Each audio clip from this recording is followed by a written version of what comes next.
I bought a completely abandoned 1955 Mercedes Benz 300SL Gullwing. And honestly, I think I lost my mind. When I first saw it, it wasn't silver. It wasn't shiny. It wasn't even a car. It looked like a giant rust sculpture sitting in a junkyard. Tires flat, chrome dead. Interior smelled like 1955 sadness. But here's the crazy part. This isn't just any old car. This is a 1955 Mercedes-Benz 300SL Gullwing. The car with the doors that open like wings. The car that celebrities, racers, and collectors fight over. The car that can sell for over $1 million when restored. And I bought it looking like that. And now before you say genius move, let me remind you, last time I tried flipping a classic car, I got completely scammed. The seller promised minor rust. Minor rust turned out to be structural damage, fake parts, and an engine that sounded like a blender full of rocks. I lost money, I lost sleep, I almost lost my confidence. So when I saw this Gullwing, I told myself, don't do it. And then I did it anyway. Would you have bought it? Be honest. Comment below. The first day in the workshop was emotional. We pressure washed years of dirt off the body, and slowly, very slowly, silver paint started peeking through the rust. It was like the car was breathing again.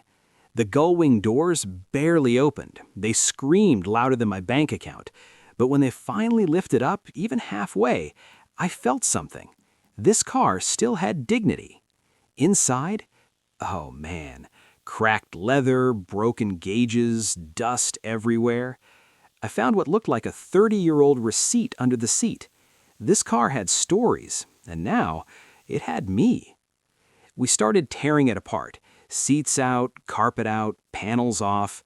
Every bolt felt like it hadn't moved since the Cold War.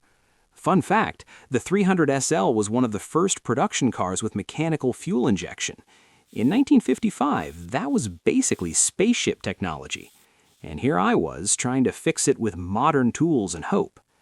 The engine looked terrifying. Rusty bolts, dry hoses, thick grime. I'll be honest, I had a moment of doubt. What if I just wasted my money again?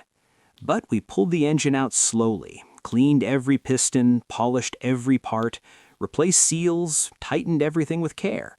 And when that inline six finally looked clean and metallic again, I got chills. Have you ever restored something old? A bike, a watch, a phone? You know that feeling when something forgotten starts looking alive again? That's what this was. Then came the bodywork. Sanding, filling dents, sanding again and again and again. If patience was a car, it would be this one. At one point, I looked like a silver snowman covered in sanding dust. I sneezed so hard I scared myself. But slowly, the body became smooth. Primer went on, the car turned gray.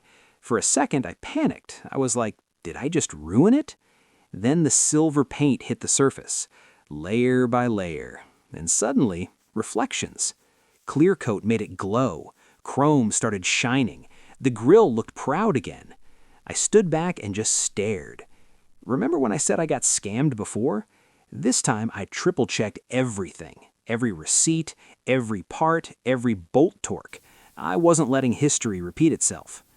Then came the moment I was afraid of. First start. I turned the key slowly.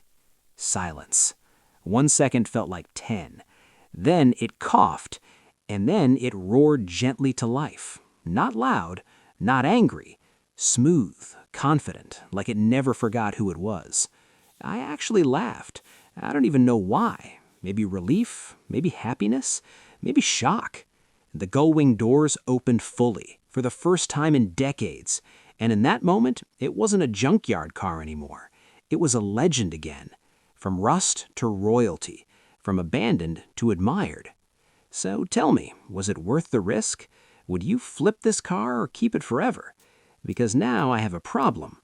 I don't want to sell it. If you enjoyed this crazy journey, hit that like button. It really helps. Subscribe if you love car transformations and dramatic comebacks. And comment below what car I should rescue next. But please, no more scams. Trust me, I've had enough of those.